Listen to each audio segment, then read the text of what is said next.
but now, thank you.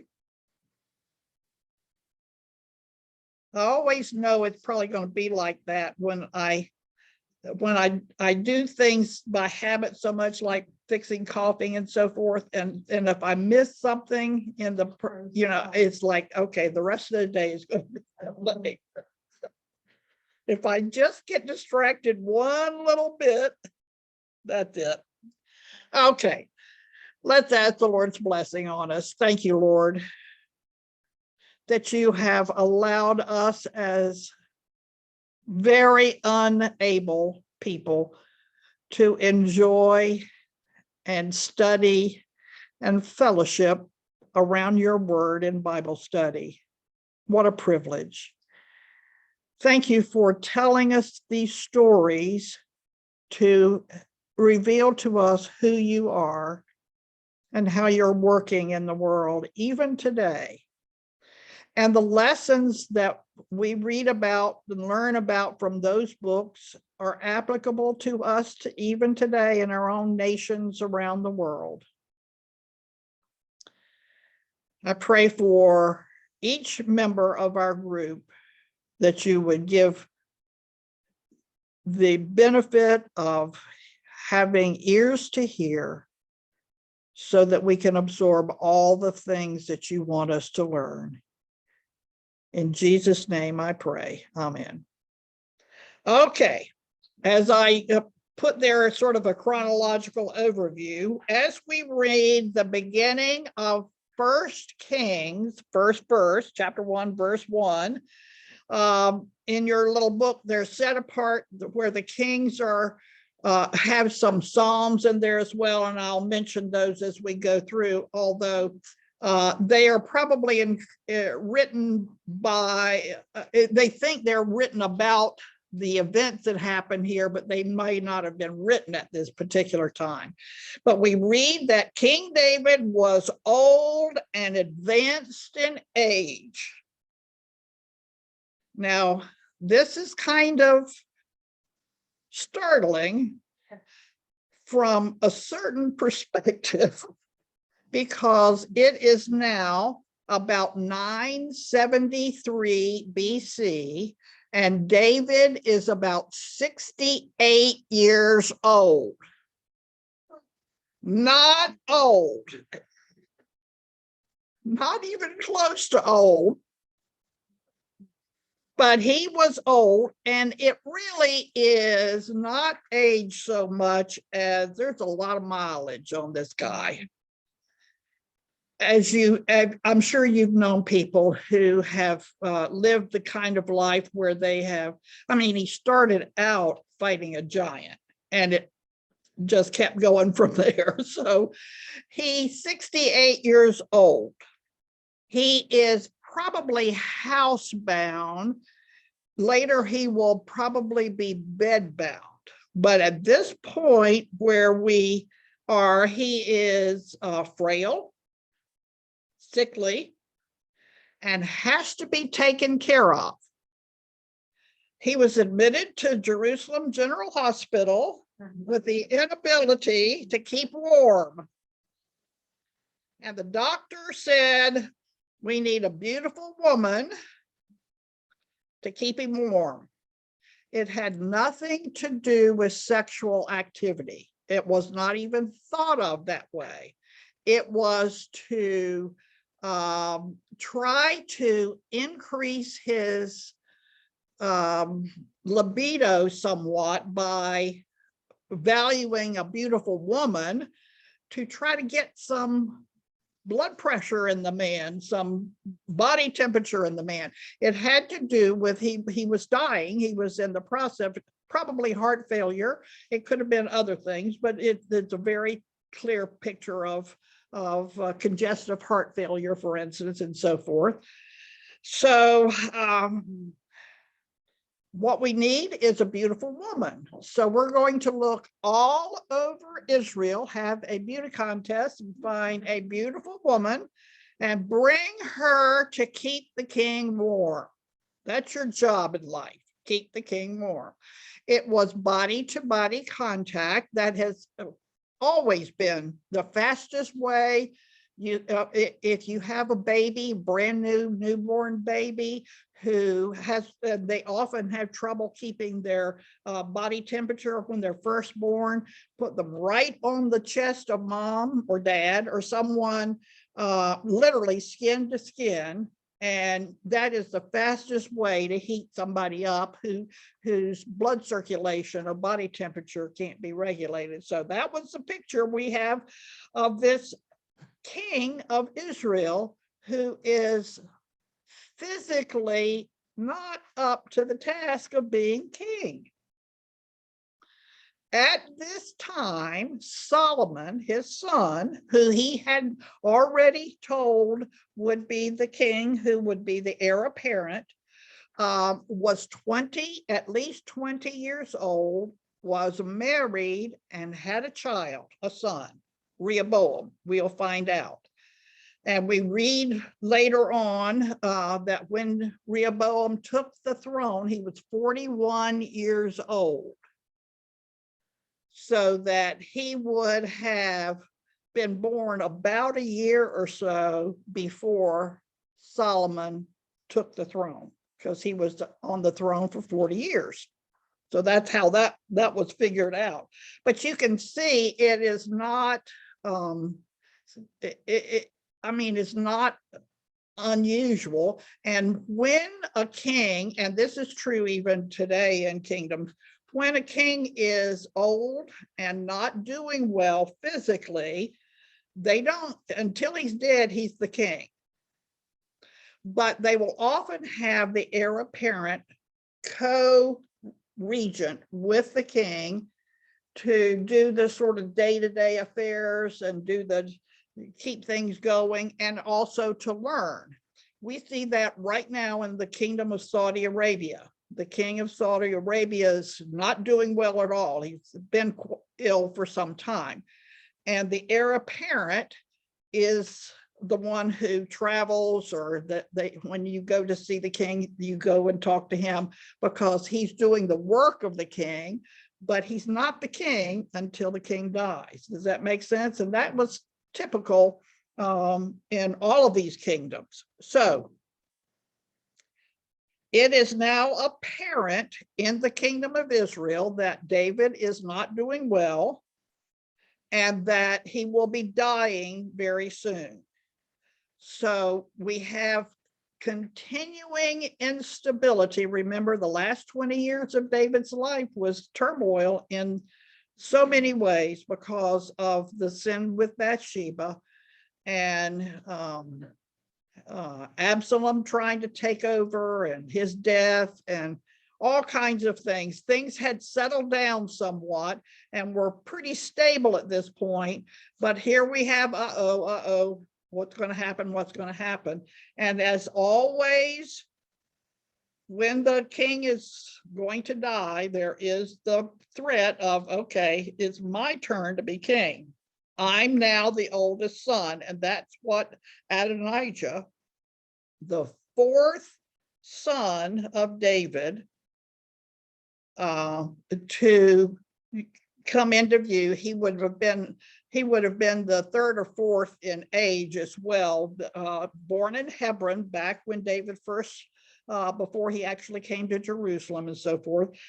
And Adonijah is around 35 years old or so, and he's not going to let this little brother Solomon, little half brother here, Solomon, take over. It's mine to have. And so he set about trying to figure out how to do this, how to take over the kingdom. And we set the stage for the unfolding of the death of the fourth lamb, if you will. Now let's go back when David and Bathsheba sinned. Nathan went through the parable, the story about the little ewe lamb. And in the law of Moses, if you take the property of someone, the lamb of someone else, you owe 4 in its place. This is going to be the fourth lamb to pay back. The baby died, the original baby. The first son raped the daughter, the half-sister, and he was killed.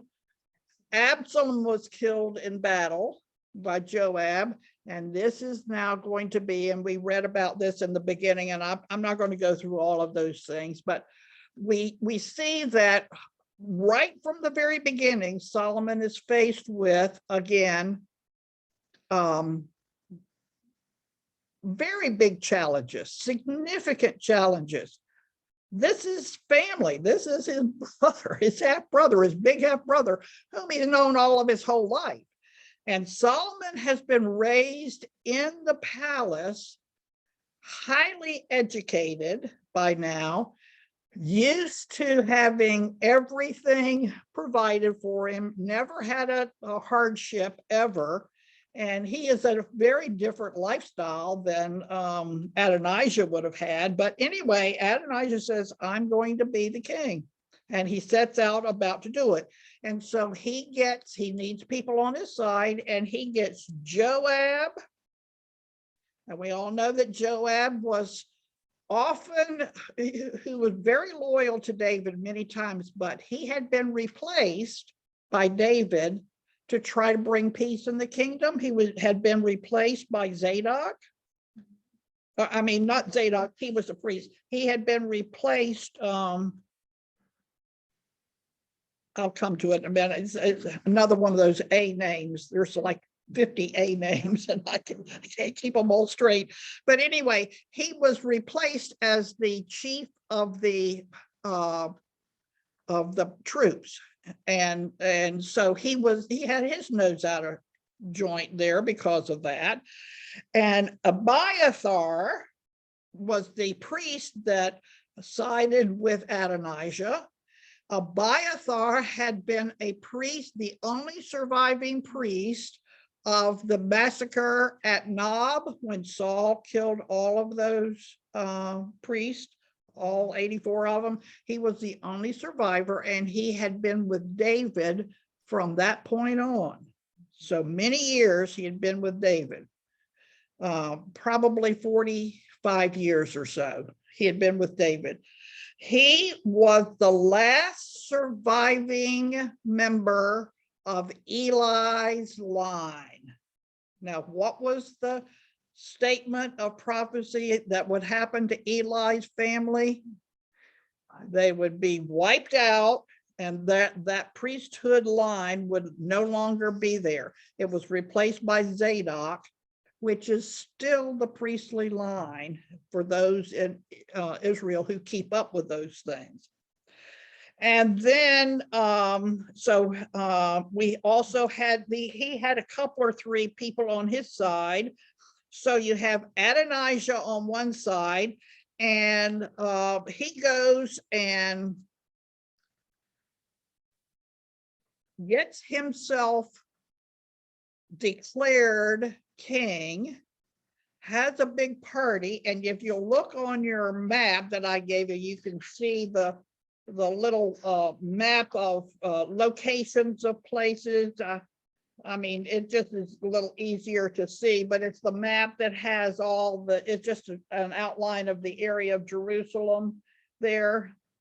I'm not even going to share screen, but you can see that at the bottom there, literally close by, within earshot of the city of Israel, of Jerusalem, is En Rogel, which is the place that they decided to get together and have a feast and celebrate that that Adonijah is now the king of Israel. He's declared himself the king, and he's gotten himself some alliances with the people, the elders of Israel. They've all gotten together, and they're in Rogel having a feast. Well, the word gets to Nathan, the prophet, and Nathan realizes things that will get things out of hand. He knows firsthand that the Lord had chosen Solomon, and that this was going to be another round of crisis, and the kingdom would not be faithful. So he and Bathsheba heard about it, and Bathsheba said, but David promised me. So we have Zadok, and we have Nathan, and we have Bathsheba, and Benaiah, the now chief of the forces, who now are the other side of the fight. They were not invited to the party with Adonijah. And so obviously they're the ones who would have objected and kept it from happening. So they weren't invited, and they get word of it and go to David. Actually, Nathan says, who you need to talk to is Bathsheba. Bathsheba, go to David and tell him what's happening, and he knows that you know the right outcome of this. And we read all of those things that happen.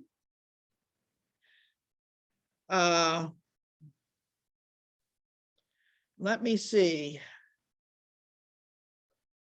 Let's start in it's still chapter 1, but let's begin down with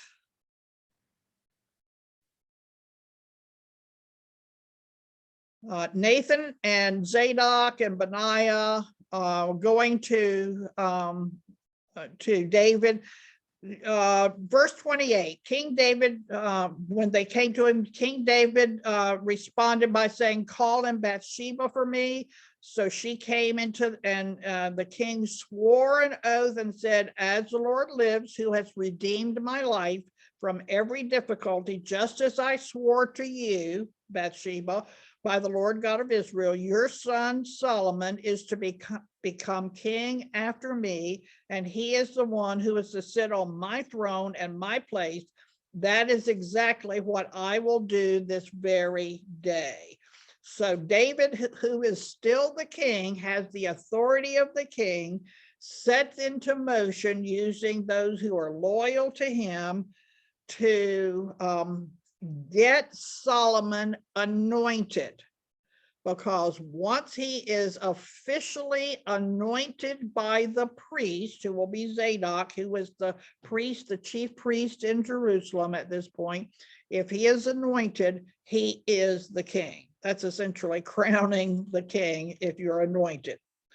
So they took Solomon and put him on a mule and took him down to Gihon, which is the spring, and you can see the place where that is. It literally is, you can see from Rogel, you can see the Gihon spring, and vice versa, and whatever is happening loud in either area, the other area can hear. That's how close they are. It's kind of deceiving on the map, but they're very close. And so the priest Zadok and the prophet Nathan are to anoint him as king over Israel. That was the edict from David the king. And you are to blow the ram's horn and say, long live King Solomon. That means it's done, finished, and he's to sit on my mule, and he's to ride, and he is the one I have commanded to be ruler over Israel and Judah, the whole nation. And those who were with him affirmed him. And so they had Solomon, this is jumping down to verse 38, had Solomon ride on King David's mule and took him to Gihon. The priest took a horn of oil from the tabernacle and anointed Solomon. This is the special anointing oil that the recipe was given in Exodus. And it was to be used only to anoint a king or a priest. only for those occasions. That oil was special for that purpose. And so they blew the ram's horn, and all the people around in Jerusalem said, "Long live the king, Solomon." And it says there was so much noise and joy and singing from this, the earth split open. Not quite sure about what that means, but I don't know if it was that loud that it sounded like or made the noise of an earthquake, but apparently it was loud enough for the folks in Rogel to hear it. And they heard it. What's going on up there? Oh, they've crowned Solomon. Now we're in trouble, because all of us down here in Rogel are the enemy of the king. And we could have our heads knocked off immediately because we have tried to take over the kingdom. And the people, the elders, fled to their cities. Get out of here. And when Adonijah saw that he was essentially alone, what did he do? He ran to Gibeon, where the altar and the tabernacle. Now, this is the brazen altar of sacrifice, which was still up in the about 6 miles northwest of Jerusalem in Gibeon, where it had been for a number of years, many years. The ark was in Jerusalem, but the tabernacle and the brazen altar for sacrifices was still up in Gibeon, because there was no temple built at this time, and that was the arrangement. And so he ran and took hold of the horns of the altar. We'll read that again on behalf of Joab. Well, what does that mean? What does taking hold of the horns of the altar mean? It was not actually written this way, but it was sort of assumed that the horns meant that you were in a place of refuge, or you could escape and be protected in that area, hopefully in the altar area by the priest, or by being in the place of the sacrifice, you might be able to escape. It was a sanctuary sort of feeling. It was not official. There was no law that said if you grab hold of the horns of the altar, you won't have to face any punishment. It was what people did. It is still the case where people will grab hold of objects that have religious significance and think it will somehow protect them. Have you seen people use the cross? And it's like a lucky charm kind of a thing, a religious artifact like that. And it is not. It's not the way you should do it. But anyway, the Adonijah, he's David's son.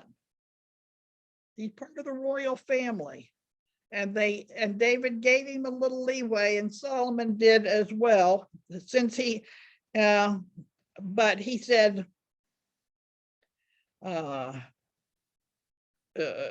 he was given a sort of a parole or a reprieve to stay for a while. It didn't last very long. He ultimately was killed.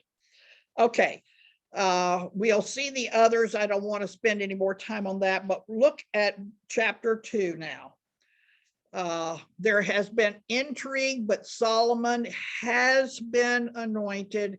He is the king, the announced king. And it says, when it came time for approach for David to die, and remember, this is written by a prophet who's recording or putting into the to the overview what has happened. And he says, these are the last words of David to his son Solomon king to king. And I think it's important for us to look at it. What was it that King David wanted for King Solomon to know? It's sort of my experience and my life has taught me this is what you need to know if you're going to be a successful king, if you're going to be a king. Be strong and be a man. Apparently two different things, being strong and being a man. And keep your obligation to the Lord your God to walk in his ways and keep his, not just the laws, statutes, commands, ordinances, and decrees. The whole thing. Keep it all. Follow it all. This is written in the law of Moses so that you will have success in everything you do and wherever you turn. And so the Lord will fulfill his promise that he made to me. And that was a promise back in 1 Samuel chapter, or 2 Samuel, I guess it was, chapter 7. And so the promise was made, and here is the promise essentially restated. If your sons guard their ways to walk faithfully, that was the criteria, walking faithfully, meaning keeping the word of the Lord. All of the parts, keeping the word of the Lord, following the word of the Lord, being faithful to the word of the Lord, that was the measure of him. With all their heart, all their soul, you will never fail to have a man on the throne in Israel. So from now on, that was the measure of whether you were a good king or an evil king. And we'll see both of those.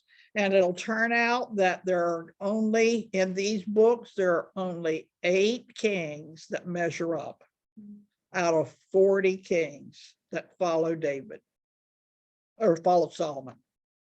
Chair, can I back up and ask a question? Yes. I've never understood about the, what's his name? Adonijah. He asked to marry Abishag, and that was the reason why he was killed. But is that because she had been set aside for his father, and they looked at it as? See, the question is why Adonijah wanted to have Abishag, who was the beautiful woman chosen to keep David warm, essentially, and she would have been part of his concubines or his harem, if you will. And so he would have belonged to the king. He would have been property of the king. If you take some of the property of the king, you can claim rights through that. And Solomon realized that that would be an end to try to get into the to have rights to the throne somewhat, if he had part of the property, I guess, of David. And it was seen as a threat to Solomon. I see. And so Solomon, Bathsheba saw through it. The mother, he's up to something. I know him, and she had for many years had known him, obviously. And so she knew that this was not good, or it was sort of given to her that this would be a threat to Solomon.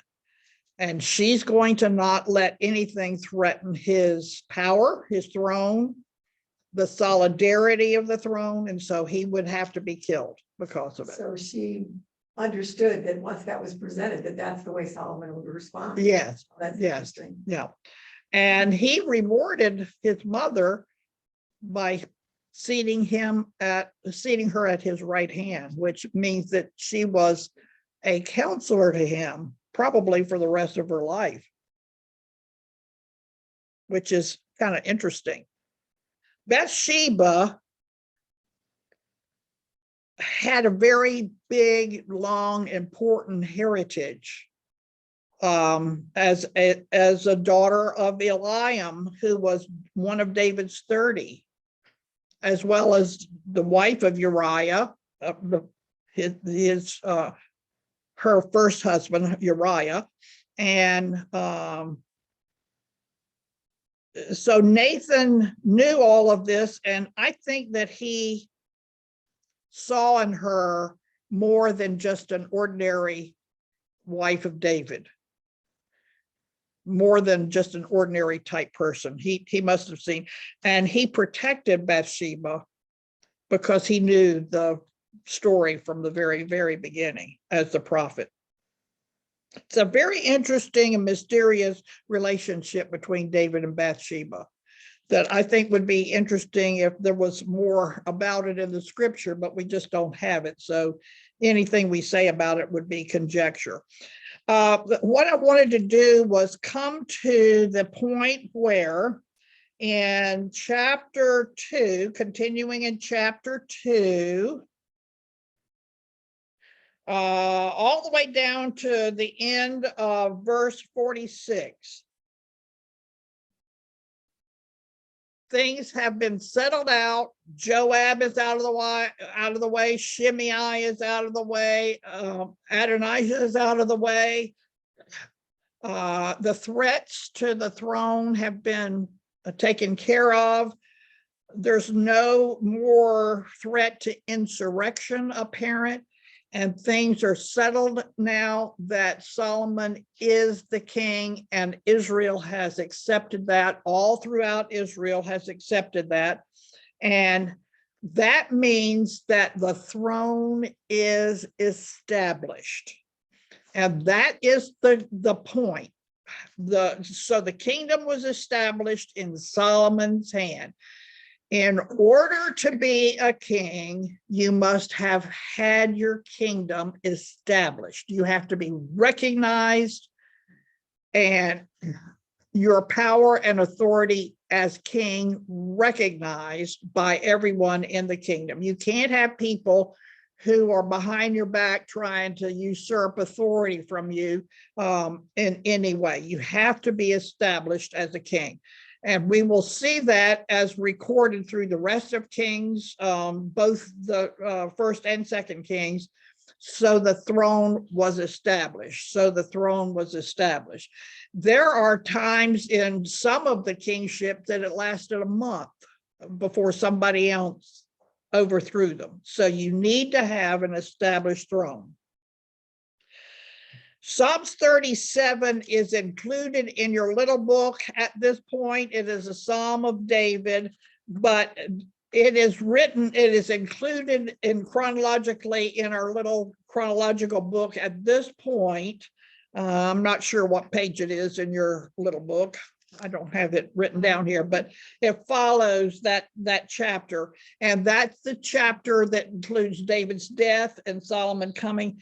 And this is apparently one of the last Psalms that David wrote when he was very old, maybe at that time when he was sort of housebound, if you will.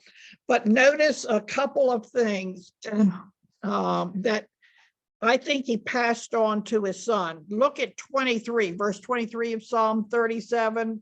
Psalms is, it's a very long and a very good one. Starts out with, don't be agitated by evildoers. Do not envy those who do wrong. And this is, get rid of all the evildoers. Don't let them interfere with your work. But look at verse 23 of Psalm 37. A person's steps are established by the Lord, and he takes pleasure in his way. Though he falls, he will not be overwhelmed, because the Lord supports him with his hand. Think of David looking back over the things that have happened in his life, how sometimes he was at very high points and sometimes at extremely low points. And he fell badly several times. And look, he says he will not be overwhelmed because the Lord supports him with his hand. And then he says, I've been young, and I've said this one myself, I've been young and now I'm old, yet I have not seen the righteous abandoned or his children begging for bread. That is a perfect picture of how David understood who the Lord was. He has never failed, ever, ever, ever failed. Things have been bad, but he has never failed. He is always generous, always lending, and his children are a blessing. Beautiful psalm. He goes on, and Psalm 71 is also included this. Look at the last in 94. There are 3 psalms here, all attributed to David and probably written in his last days with the perspective of someone who knows he's in his last days. Look at the very end of Psalm 94. Psalm 94 is in that section in your little book. It's chronologically. Pay attention, you stupid people. Fools, when you would be wise, can the one who shaped the ear not hear? The one who formed the eye not see? The one who instructs nations, the one who teaches mankind knowledge, does he not discipline? Discipline, instruct. What psalm is that? That's Psalm 94. At the end? Very end, 8, 9, and 10.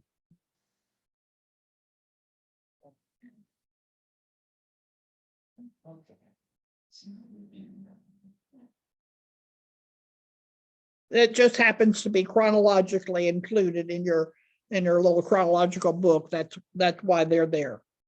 Okay. It has been some time, probably a year or so.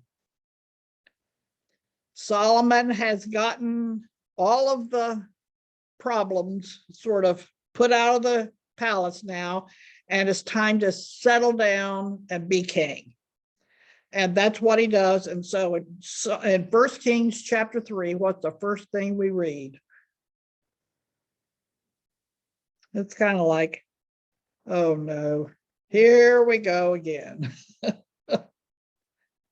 The first official alliance he made early in the process of the kingdom is to make an alliance with the Pharaoh of Egypt by marrying Pharaoh's daughter. Now, that's not itself is not unusual for in kingdoms in that era and that place and that location. And it was so that the weaker could pair up with the stronger and vice versa to help each other defend themselves against a third or a fourth nation that might come against them. It is also done for trade purposes. It's done for a number of reasons. And people, we make alliances, and nations make alliances today for the same reason, you know, and look at NATO, for instance. These are important alliances which help all the parties. It's for a reason. So that's not the problem. The problem is when he brought her to the city of David. He treated her in a way that really there would have been no requirement. He could have just brought her in and put her in the house someplace and said, okay, I'll take care of her. And but apparently he gave her a little more deference than he should have. Remember, Solomon's already married. He has a son. Now we speak of him giving jobs to his sons-in-law. So I believe he probably already had daughters at this point, but they're not named because of the way the histories are done. But he probably had 2 or 3 children by now. And there'd have been no reason for him to need a wife or a concubine or anything, but he spent the time and he kept her in the city of David. Now, you can see the city of David. Let me just stop for a minute and look at that. I gave you different pictures on the handouts. Let me share screen here for a second and take a look at, let me back up here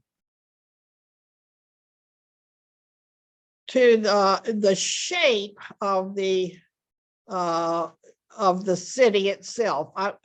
If you're up here at the very top is the north, pointing north. It's sort of deceiving the way it's pictured here, but it is like a big thumb or a peninsula that is connected at the north, is connected to the hand, just sticking out there as like a thumb or a peninsula maybe.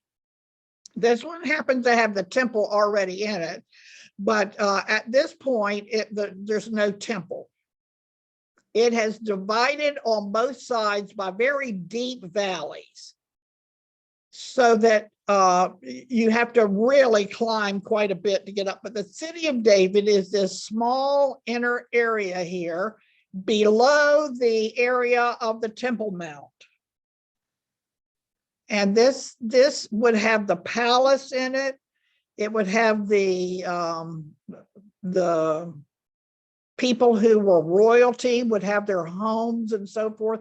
And this city of David has been being developed for over 40 years at this point.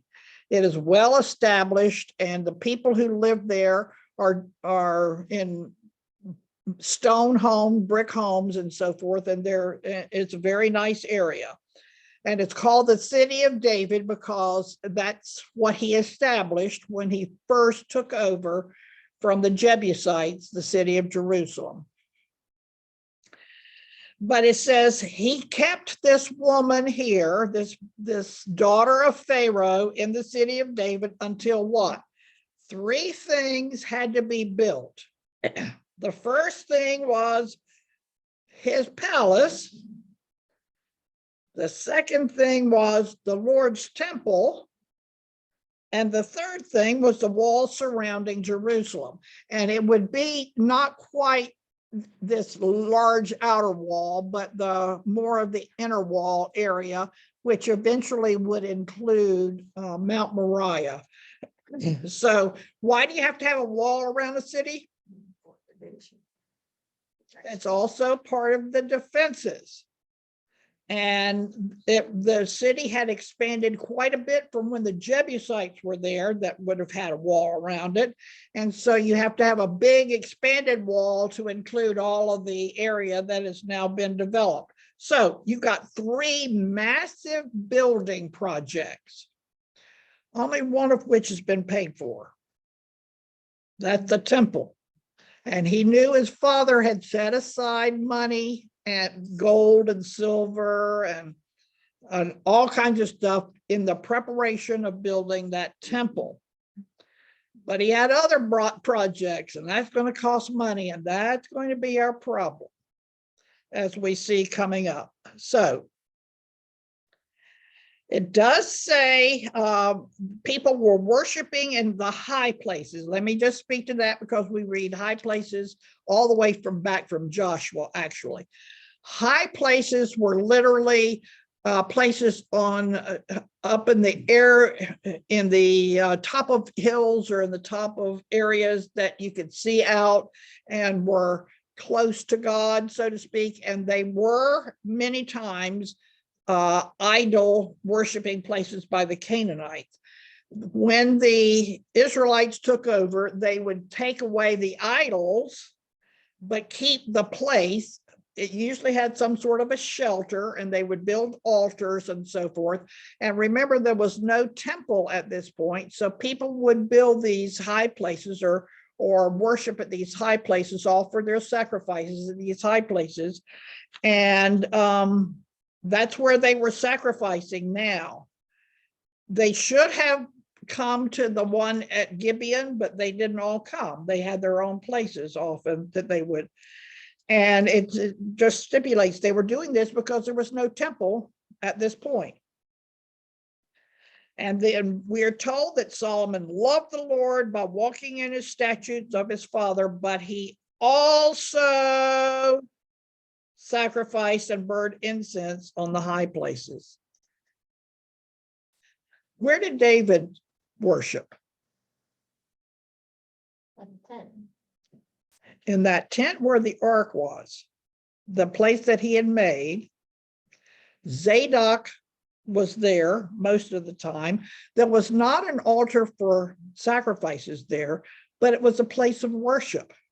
Solomon could have gone there, but he didn't. Or he could have gone up to Gibeon where the brazen altar was, but he didn't do that. He also burned incense on the high places. So he's already, this new generation, they do stuff their own way and they do their own thing, and they get them into trouble.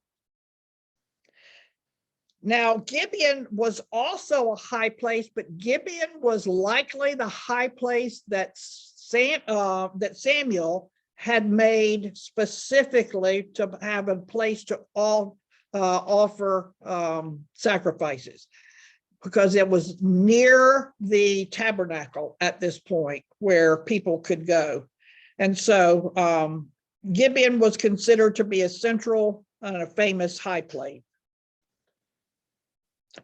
So I believe that Solomon has now got the weight of the kingdom on his shoulders. It's becoming apparent to him that this job is kind of hard. People are tough. It would be a great, wonderful kingdom if there weren't people in it that you have to deal with. And the king was the judge, so to speak, or the one who arbitrated things, the one that you brought all the issues to, the one who decided this or decided that. And it's a big job. And it's now totally on his shoulders. And he is a young man in his 20s. And he has been well prepared. He's well educated. He knows he has all sorts of support, but it's a big job. And the thing that is so valuable here is he recognizes he needs help. And he goes to the Lord for his help. And I think that's an important thing. So let's go and look at what follows in chapter 3 that introduces us to the beginning of Solomon's reign and why he was so successful in so many ways.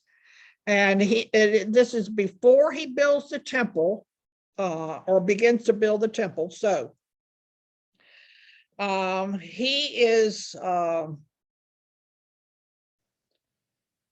he has traveled up to Gibeon, and it says in Chronicles, when you read the Chronicles, and I'll talk about this more in just a minute. When you read the Chronicles, you get sometimes a little bit more information, sometimes a little less information, but it covers the same event pretty well. We are told that he had a number of the elders of the tribes of Israel who traveled with him. So it was not just him alone. It was a number of them went, and it was probably like, I need to get everybody together and make sure we're on the same page, and I got your support and all of those things. And so they went to the place at Gibeon, and he was there. He offered 1,000 burnt offerings on that altar. That's a lot of sheep. That's a lot, but this was king-sized worship. This is a king-size altar worship. And they are there for a while, and they spend the night. And in the night, Solomon had a dream in which the Lord came to him in a dream and said, and ask, what should I give you? And Solomon replies, apparently in the dream, you have shown great and faithful love to your servant, my father David, because he walked before you in faithfulness, righteousness, and integrity. That's the measure of a godly king: righteousness, faithfulness, and integrity. And he says, and you have continued this great and faithful love for him by giving him a son to sit on the throne as it is today. And this is verse 7. Lord my God, you have now made your servant king in my father's David's place, yet I'm just a youth with no experience in leadership. He had been the favored son in the palace, and he had zero responsibility for anything, I'm sure. He probably didn't even dress himself. He had no responsibility to do anything. And now he has the weight of the kingdom of Israel on his shoulders. And he is like, I have no idea what I'm doing. I don't even know where to start. And these people are your people, and they need leadership, and I don't know how to do it. Isn't that a marvelous thing? That's a wonderful thing to start with for all of us. I've got this job and I don't know what to do or how to do it. Help, help, help, help, help. And that's so important for us to learn this. Your servant is among your people you have chosen. He understood they're not his people, they're God's people. And he says they're too many to be counted. So give your servant a discerning heart or a receptive heart. It can be translated a number of ways, but it's probably best a discerning heart, because that word discerning in Hebrew is the same word as able to listen or hearing. I think this is, he was given ear, or he wanted ears to hear what the Lord said, which is exactly what we should pray for, ears to hear. And he wanted a discerning heart to judge your people. So important for a king to understand, these are not my people. I'm the servant of these people, God's people. They're God's people. They're not my people. And he also wanted to discern between good and evil. Make the right choice. Is this the right choice or the wrong choice? According to the law, according to the principles, the ordinances, the decrees, and so forth, how should I interpret it? Something the Supreme Court's supposed to do, for instance, make the right choice. Is this according to the Constitution or not in this country? Same thing with, is this according to the law or not? So it was very, very insightful prayer. And so we get the response, and I think it's still in the dream, in the time when he was communing with the Lord in his spirit during the night. And it pleased the Lord that Solomon had requested these things. And he said, and so God said to him, because you have requested this, a discerning heart, and did not ask for long life or riches for yourself or death for your enemies, which is what normal, usual kings would do, but you ask for discernment for yourself to administer justice, righteousness, to do the right thing for the people, which is all people really want. Just treat me right. Do the right thing. I need to be treated justly. When he made that, because you did that, here are the promises that God gave him. I wills are always promises that are absolute. There's no appeal. There's no changing them. God said, I will therefore do what you have asked. I will give you a wise and understanding heart, so that there has never been anyone like you before and never will be again. And we still say the wisdom of Solomon. People say the patience of Job and the wisdom of Solomon. Those are people that we recognize. God gave him this special gift of wisdom and understanding heart. So, in addition, and when the Lord blesses us, it's always pressed down and running over. And this is the same thing we have here. I will give you what you did not ask for, riches and honor. And no king will be your equal during your entire life. And that happened. No king on earth at that time was as rich or as powerful or as influential as Solomon was. We even read later on when people would come from as far as the Orient at that time, Asia, that area, India, would come and travel just to see Jerusalem, the palace, the king, and listen to him. Everybody in the then known world knew of Solomon's wisdom. That's the gift that God gave him. So he was famous all over.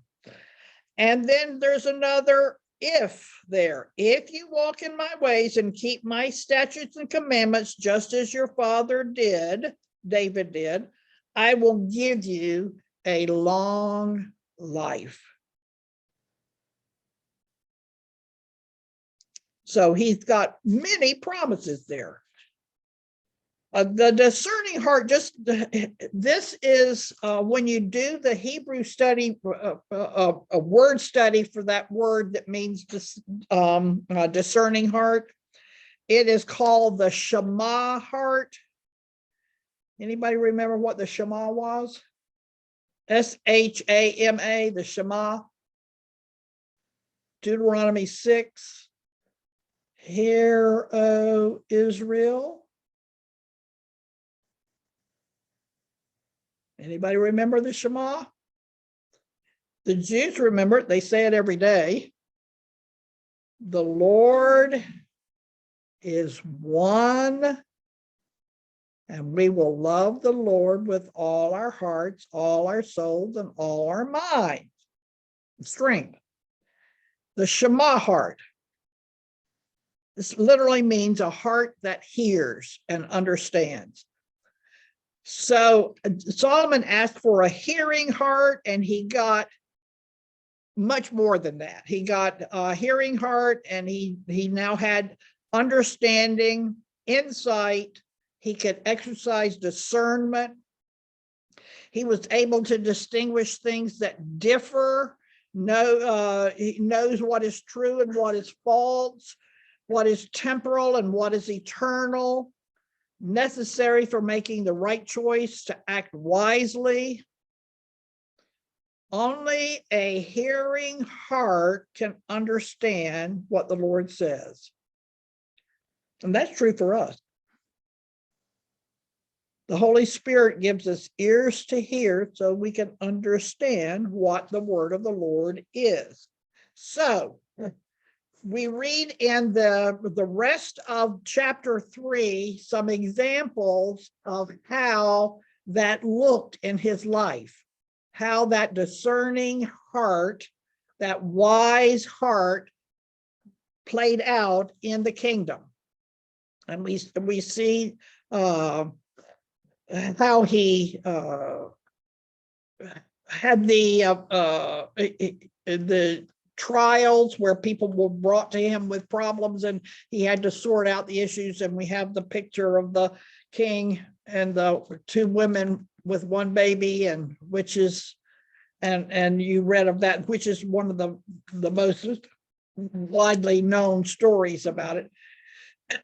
But when Solomon woke up, he realized it had been a dream, and he went to Jerusalem and stood before the ark of the Lord's covenant, where his father had worshiped, and offered burnt offerings and fellowship offerings, and then he had a feast for all of his servants. He came to the place where his real worship should be, at the Ark of the Covenant, in the presence of the Lord. He recognized that. Yeah. And he begins his work as a king, and we see it played out. Now, just interesting, at the end of, we see how that plays out, and the women, and they see that the whole kingdom sees that the very last verse or section of chapter 3, all Israel heard about the judgment the king had given, and they stood in awe of the king because they saw that God's wisdom was in him to carry out justice. Now, if you are a resident of the kingdom and you know your king has the wisdom of God, how do you feel about your kingdom that you live in? Oh, finally, we're someplace where we need to be. Things are going to be okay. We have a future. There's going to be peace and prosperity. Things are going to be great. Same thing when you have someone who comes in as a leader who's not able to do those things. How fearful it is for everybody who's under that authority.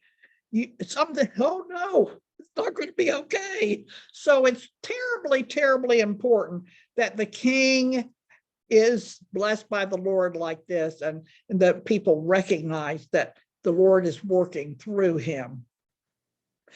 We begin chapter 4 with the way that the wisdom played out in his leadership and administrative authority. He designed the concept of delegation and creating responsible jobs for a large number of people, because he recognized that he couldn't himself be every place, everything, and do everything.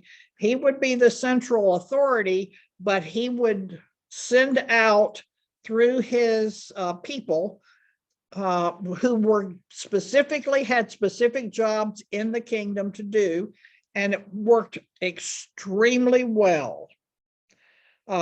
It was copied since then. And look at some of his so-called cabinet officials, the people who were the top portions of his government. We have Azariah, who is the son of Zadok. That is, the Zadok line is carried on, and he is the chief priest. We have sons of Shisha. I'm not sure who that is.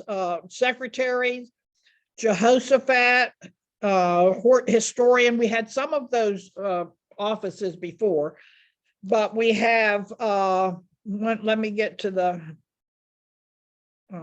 we have someone in charge of the palace.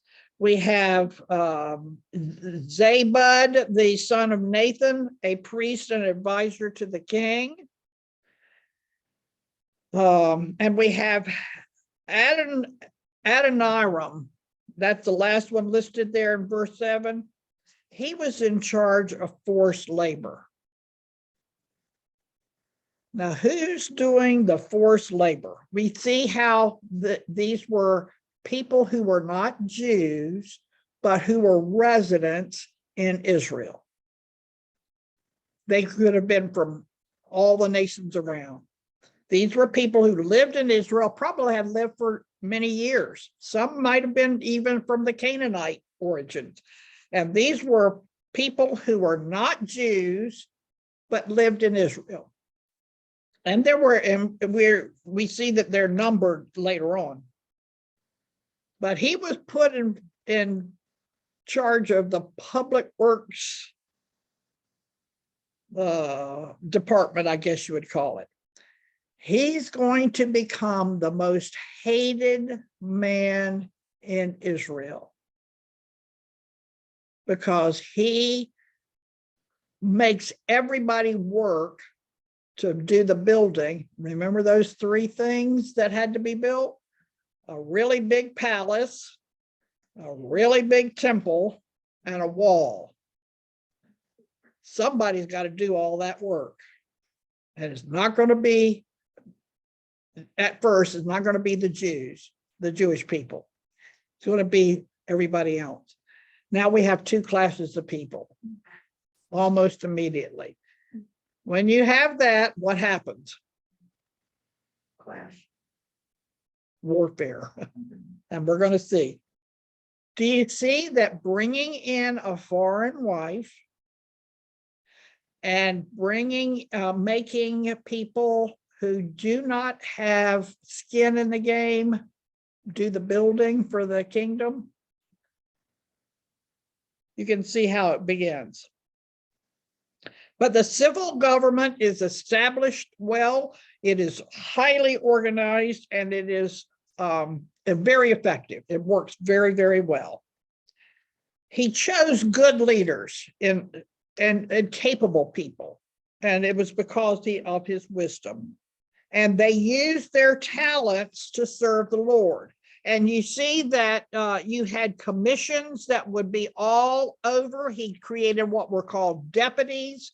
I don't know if these would be like governors or mayors or whatever, but they would take the place of areas, cities, areas all throughout the whole nation of Israel. And it was to bring unity to the kingdom and not be so tribal. Remember, they were tribal. And the tribe of Benjamin might fight against the tribe of Ephraim or whatever, for whatever purpose. And the tribalness kept things from being unified.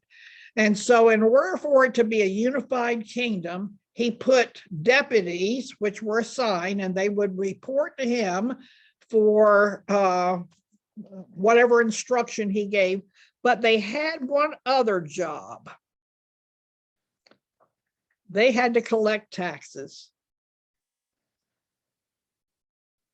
Wow. So it's not, but Judah, and we need to notice this because this is another beginning of a problem. Judah, let me find the verse. There was only one deputy in the land of Judah. All the others had several. And it was seen that Judah was treated, the tribe of Judah, the area of Judah, was treated better than everybody else. And this is also going to be the beginnings of problems. So I'm pointing these things out because we see how they play out over time and what problems can happen as a result. So we read in the end of chapter 4, verse 29, God gave Solomon wisdom, very great insight, understanding as vast as the sand on the seashore. Solomon's wisdom was greater than the wisdom of all the people of the East, greater than all the wisdom of Egypt, which till that point had the longest history of recording things, writing things, inventing things. It was considered to be a very wise country. He was wiser than anyone, wiser than Ethan and the Ezrite and Herman, all of those people that are listed there. His reputation extended to all the surrounding nations. Now, those people that are listed there are have their original, let's see, the nations of Israel came from the famous large populations that had preceded it. So they're all listed there. And we'll read about those peoples in First Chronicles 2, which is the list of all of the genealogies of Israel that is in First Chronicles. We see that Solomon spoke 3,000 proverbs, and his songs numbered 1,005. We obviously don't have them all recorded, but he spoke about the trees from the cedar of Lebanon to the hyssop growing out of the wall. Everything. He wrote proverbs and songs about everything. He also spoke about animals, birds, reptiles, and fish. Emissaries of all people sent by every king on earth who had heard of his wisdom came to listen to Solomon's wisdom. No other person ever has had this written about them or known about them. No other. And we've had famous people from all kinds over the centuries, famous people whose names are recognizable: Confucius and Plato, and various people that are ancients that are considered to be very wise and so forth, but no one as wise as Solomon. Why? God gave this to him. But I wrote myself a little note: to whom much is given, much is required. Does Solomon measure up? Now, in your chronological Bible, we come to 2 Chronicles 1, which is the same period of time, same events recorded, but done by Chronicles. Let me stop here and just mention Chronicles. The books of Chronicles are written with a different purpose. The Samuel Kings were written as historical documents documenting the nation's growth from the judges through the kings. And that's pretty much historical documentation written by prophets, primarily, like Nathan and Gad and others. Their names are mentioned in various places, but it's written as a historical document. These are the things that happened, and it included terrible things and good things. It included people, as many as we have, many names, specific names, a lot of numbers, a lot of facts and that sort of thing. And it's written like a historical fact kind of thing.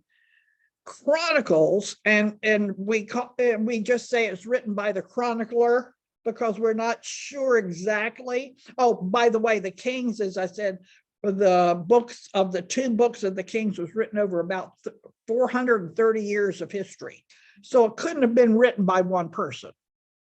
It would have had to have been written and compiled over time. So the Chronicles was likely written by Ezra, who was a priest who was born in captivity in Babylon.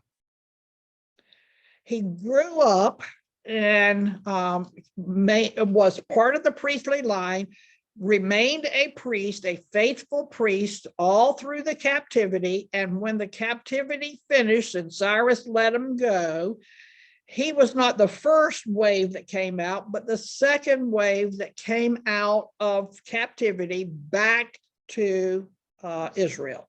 And they came back primarily to the area of Judah, because the area of north of that was Samaria and held by Samaritans at that point. So he came back, and he came back with the purpose of rebuilding the temple. It had been started, and we'll get to this in the history, by Zerubbabel, who came back, and they started it, but they weren't making very much progress, and there was a lot of problems with the people in the area when they came back. Only about 50,000 people came out of the captivity back to Jerusalem. There were millions who stayed, didn't come back. Only a remnant of people came back. Ezra came back with a few people as well. And he was the one who stood on the temple area that they were trying to rebuild. They had only gotten the altar built and started it. And he said, you build this. This is your responsibility to rebuild this temple in this place. And he read, we'll read it when we get to Ezra. He read the scriptures to the people all at once, and they wept because they had never heard it. And he was given the task, I believe, of writing the events that are recorded in the Kings so that these people would know who they were and where they came from. And it is written from the perspective of a reporter writing the history of a community. And it's written in such a way as, you know, how there are towns in this country or cities in this country that have their newspaper called the Chronicle or something. And it literally is little blurbs of what happened today, what happened last week, this thing happened, and this was the outcome of it, and things like that. And it's written like a journal, sort of, or like a newspaper article, sort of. And the word in Hebrew, when it was first written, was called the words of the day, the Chronicle, the word of the day, the words of the day. But it has unique to it, not just the historical things, but there are editorial comments that are sort of divine editorial comments put in that give the history of the nation from a spiritual perspective. The chronicler wanted the history of God working through the nation of Israel because he recognized from the beginning the whole reason God chose Israel. Does anybody remember what God said was his reason to choose himself a nation of people way back when they were coming out of Egypt? Why did he do that?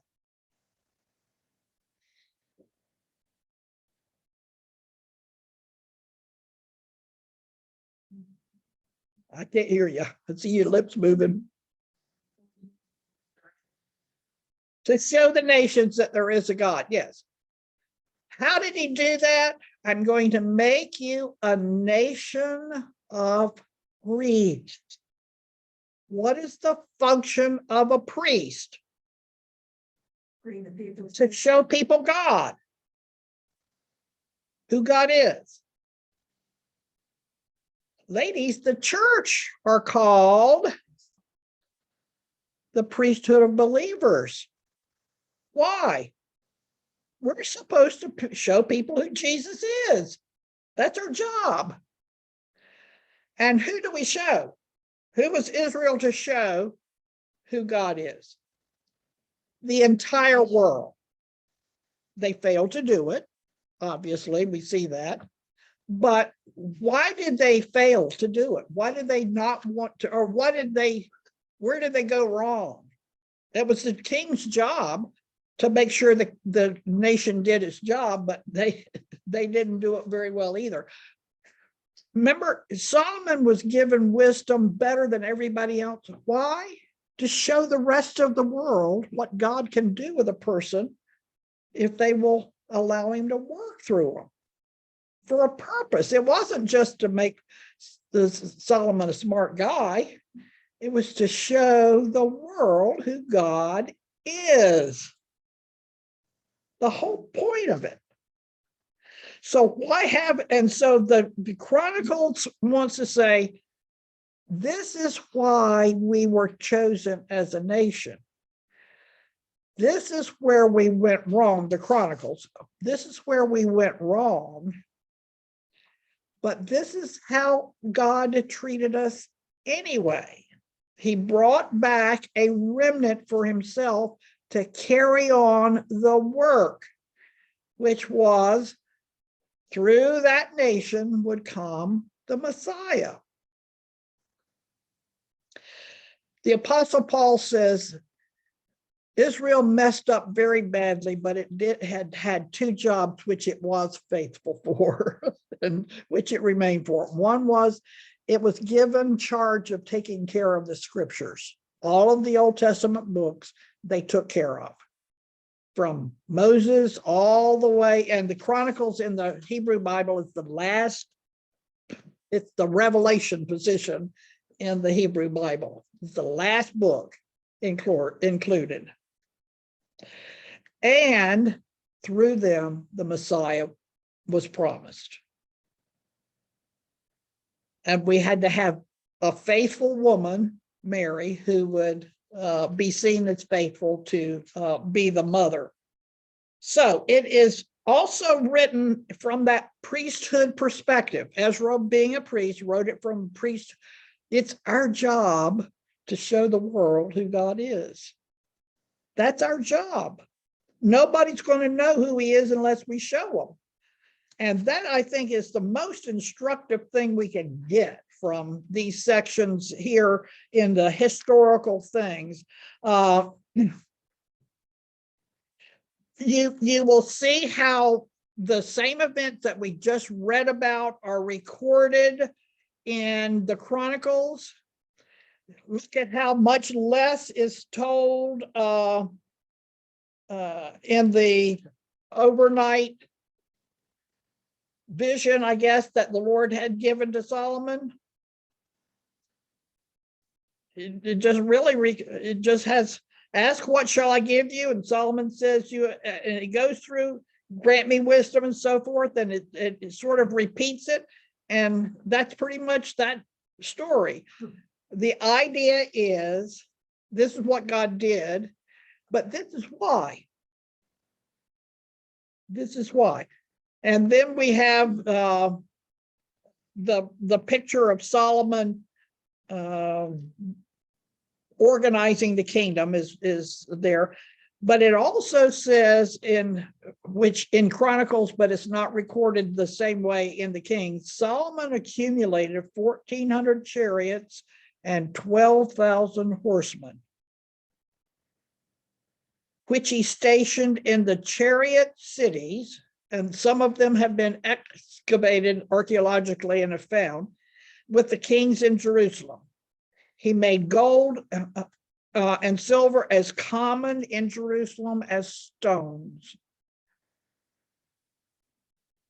If you've ever been to Jerusalem, the whole place is covered of Israel, not just Jerusalem, but Israel. It's covered with stones everywhere.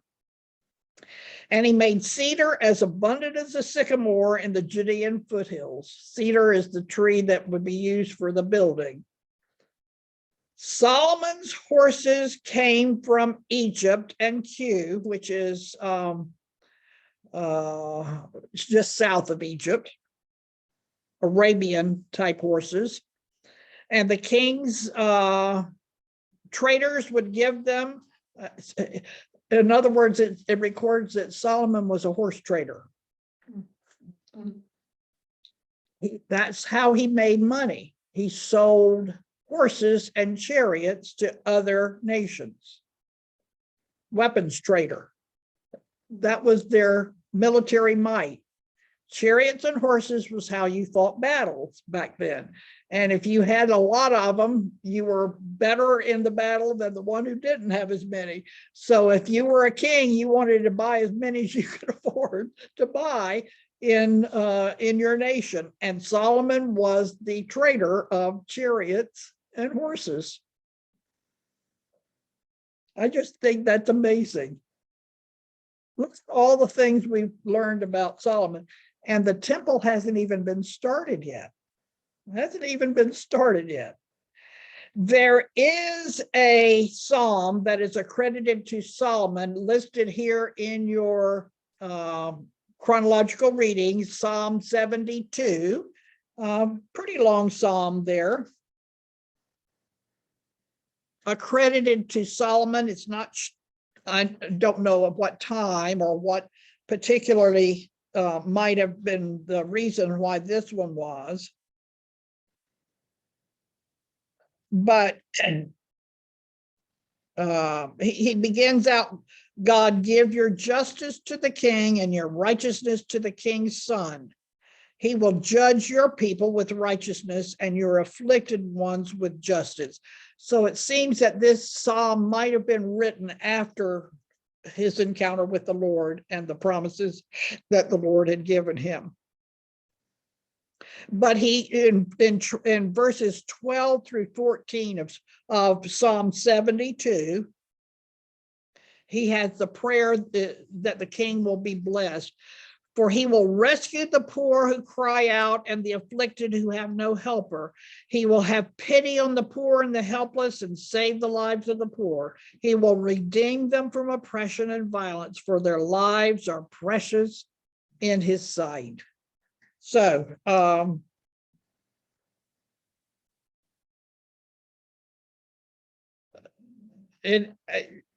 Solomon is accredited with writing only 2 or 3 Psalms, and that one happens to be one.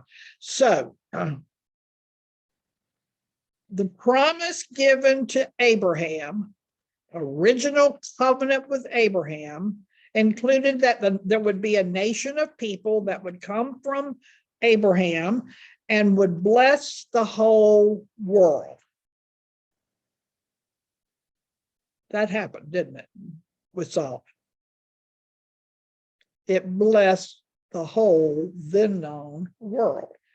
And we reap the benefits as well.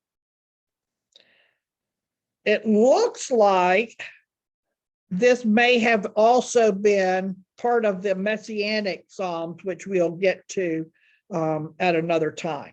Okay, we just have a few minutes left. I want to get to the point where we're moving forward with Solomon is now established well. He understands his role. He's been given the wisdom and understanding from the Lord to do the job well. He makes good decisions.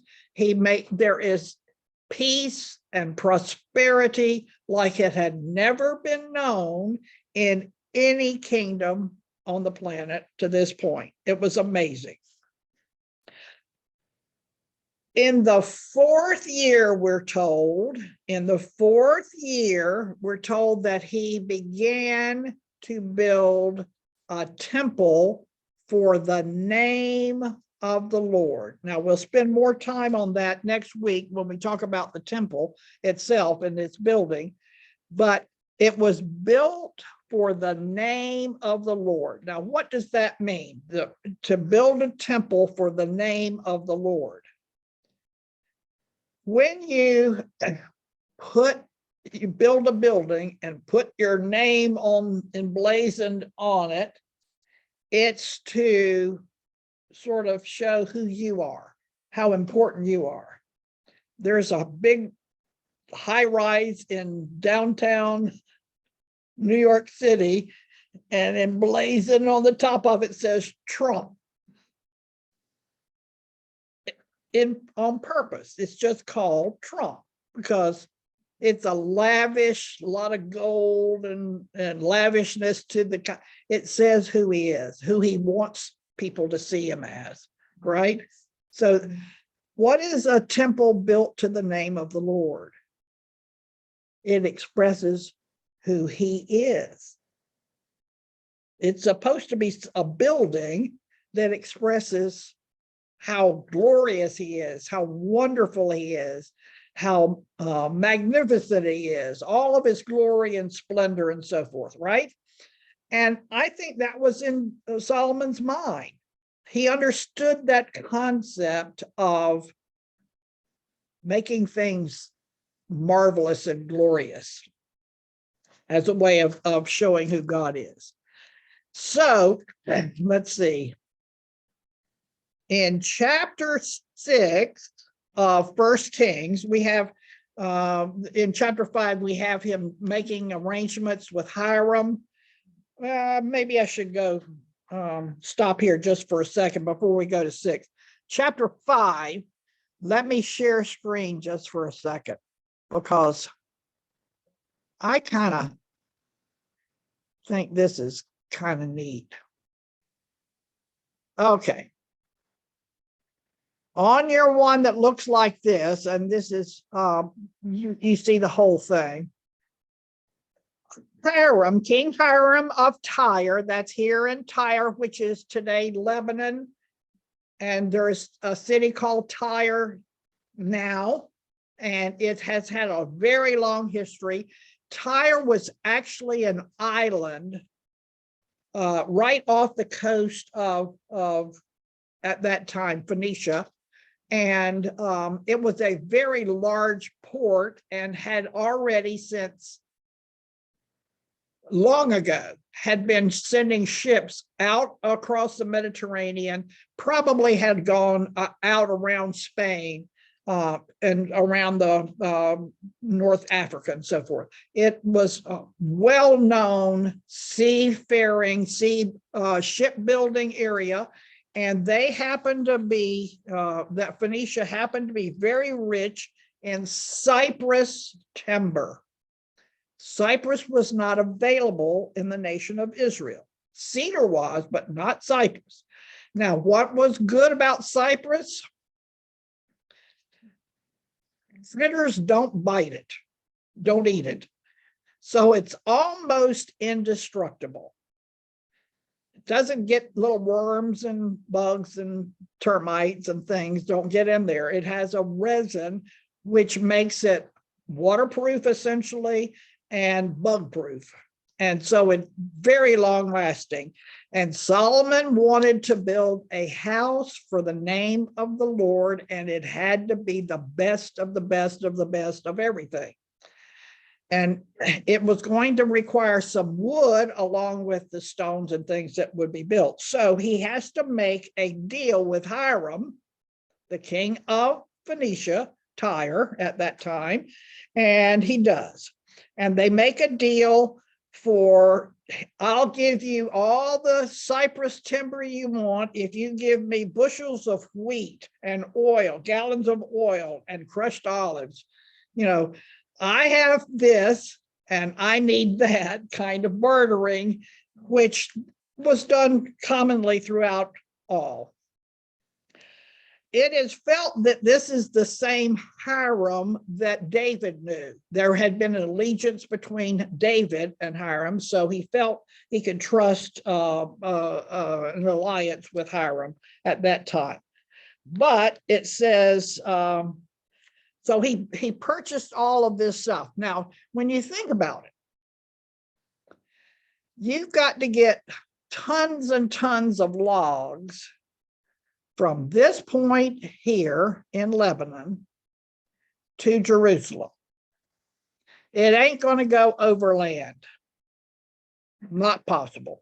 Was no equipment, no animals, no nothing. Plus, this land was not possible to travel that way. So they decided to go by floating it. And there, this is, I put this little picture of a stone picture of the way that they did it. They dragged it behind them in their canoes, hooked it up with ropes and dragged logs from Phoenicia to Haifa today, but it was called Joppa back then, the seaport on the coast of Israel. Great. We got all these logs down here in Joppa. That ain't where we're building the temple. How are we going to get it? Let's see, I wrote it down. 2,575 feet above sea level.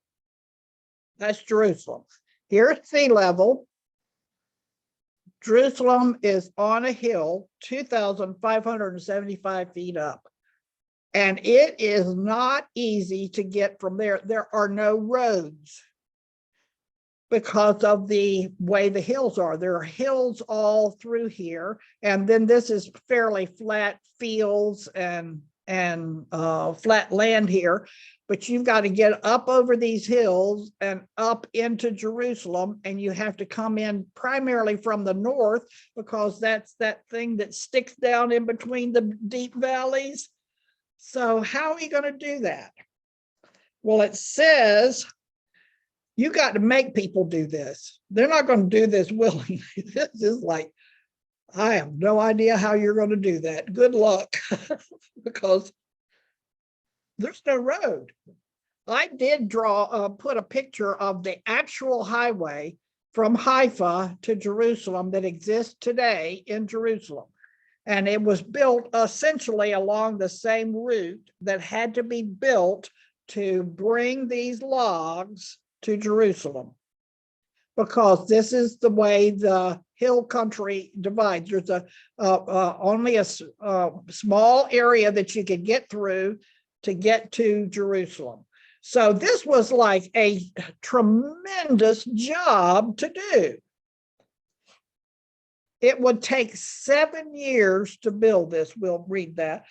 But the biggest problem was, like every government project, takes longer than you planned, and it costs more than you planned. That's true today, isn't it? Every time you have, oh, they're going to build this highway. Oh, man. You know, my grandchildren might be able to use it. And they'll have to pay a toll to pay for it. You know, it's just the way it happens to be. So how did Solomon figure out what to do? It was Hiram's job to get the cypress to Haifa. It's Solomon's job to get that cypress to Jerusalem. So chapter 5, verse 13. King Solomon drafted forced laborers from all Israel. The labor force numbered 30,000 men. He sent 10,000 to work in shifts for a month on and 2 months off. And you've got people that are forced to do these jobs. Primarily, now they can't be just foreigners. There are not enough of them, really. There are plenty, but there are not enough. So you're going to have your own people do this. So he went to all Israel. For a month, you're going to go and cut cypress and bring it and haul it up here. And for 2 months, you're off back home, and then you work in shifts. Adoniram was the guy who was over this job. I bet when he was assigned this, he had no idea how hated he would be. Oh no, because he had to make these people do this job. Just as an aside, back in chapter 4, we have another job that was in the kingdom. I don't mean to get off the track here, but I just think at the same time we're building and doing all this hard work of building, it says that in chapter 4, verse 22, Solomon's provisions for one day were 150 bushels of flour and 300 bushels of meal, 10 fatted cattle, 20 range cattle, and 100 sheep and goats, besides deers, gazelles, roebucks, pen-fed poultry for the dominion over the west, and so forth. Everyone that was responsible, that Solomon was responsible to feed his household, all the people who were dependent on him, he had, well, who did all this work? Who grew the bushels and bushels of flour and grain and raised the cattle and so forth? He had to get people, that was the way they paid taxes. I figured out Solomon's household had 700 wives, 300 concubines, all their children, which we have no idea, all the officers of the court of the palace, the guests, the staff, and the animals.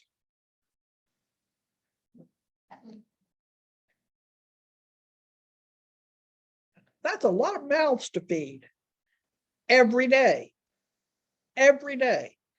So while that's going on, we're keeping that going. And I'm doing this for a reason to bring this up. We're also building getting the materials and getting the stuff ready to actually start building the temple. And you got to haul for a year or so. You got to haul cypress and you had stone cutters and all of the stuff that had to be done just to get started going on at the same time. So what have you got kind of underneath the current in Israel now?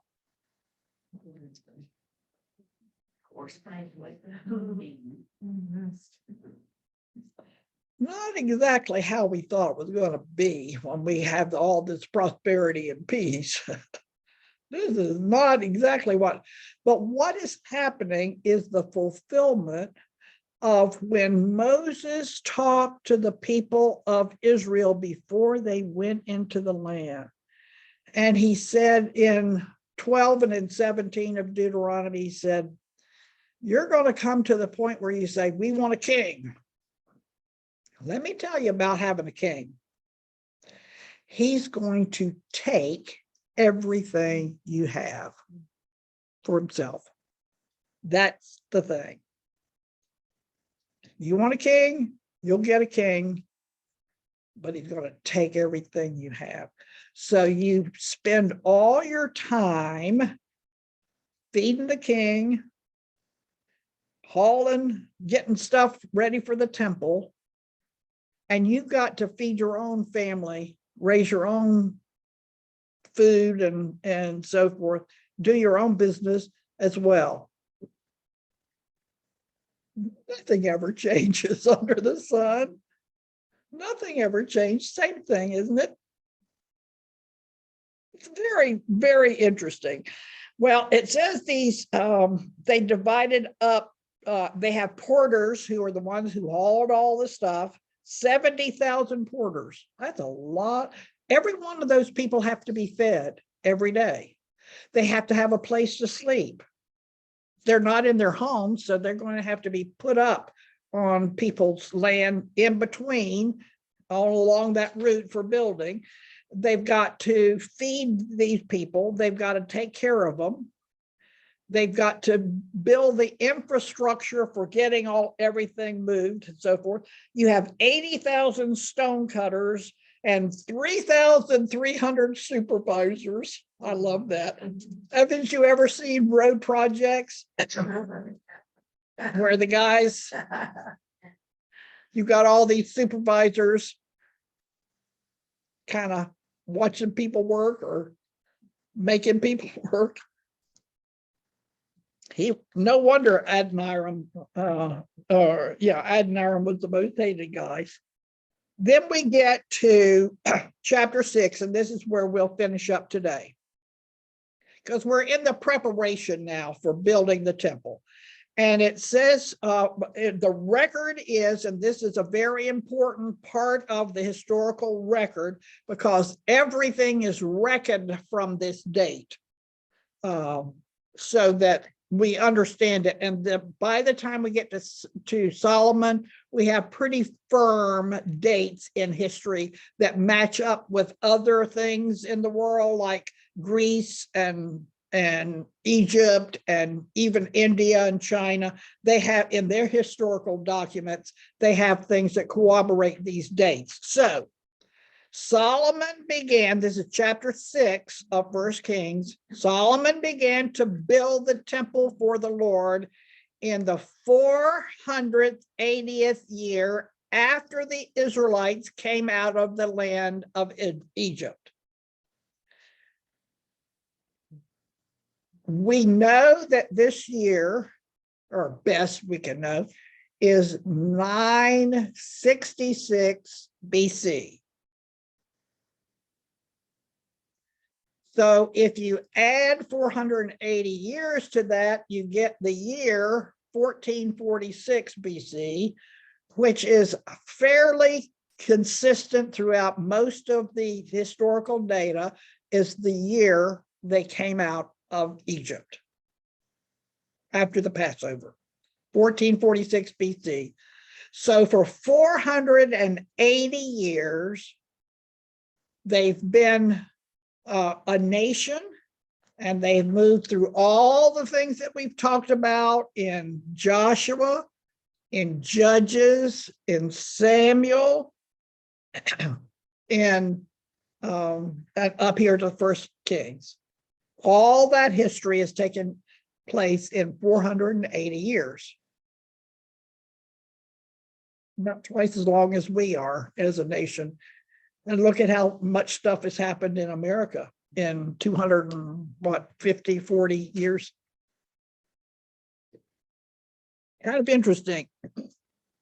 So we have that document, and we say it was in the month of Ziv, which is the second month.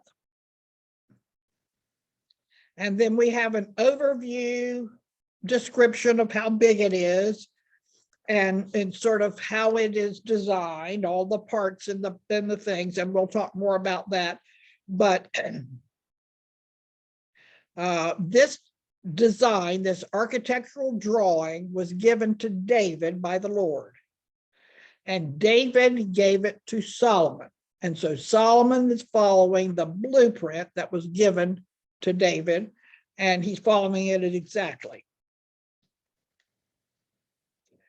This then will confirm the promise that God gave to Abraham to bring his people to the land and have them bless the rest of the world. It has already now confirmed that. Drop down to verse 11 in chapter 6. The word of the Lord came to Solomon. As for this temple you are building, and then we have a conditional covenant between Solomon and the Lord about the building of the temple. If you walk in my statutes, observe my ordinances, and keep all my commandments by walking in them, I will fulfill my promise to you, Solomon, which I also made to your father David. I will dwell among the Israelites and not abandon my people.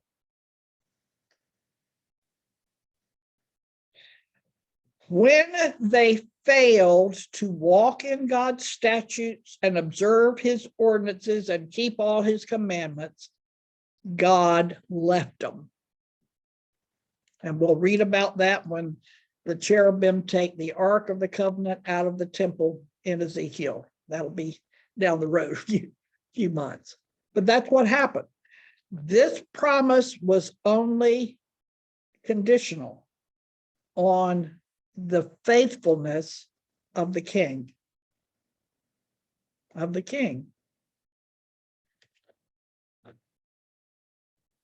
We start out the book of Kings, which is really both First and Second Kings. It's the whole of the two. We start out the book of Kings with the death of David and the building of the temple. That's the beginning features.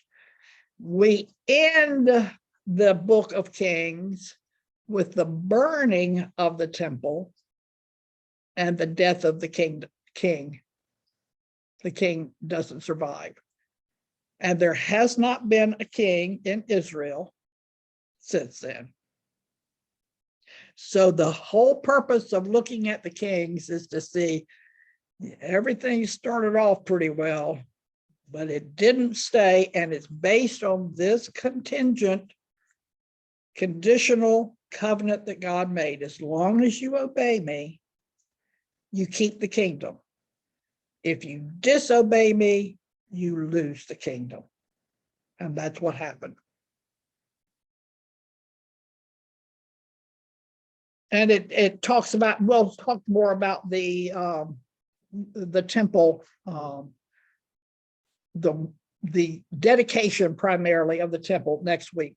Just before we leave, the end of chapter 6, 1 Kings chapter 6, the very end of it, verse 37. The foundation of the Lord's temple was laid in the Solomon's 4th year in the month of Ziv, as we said.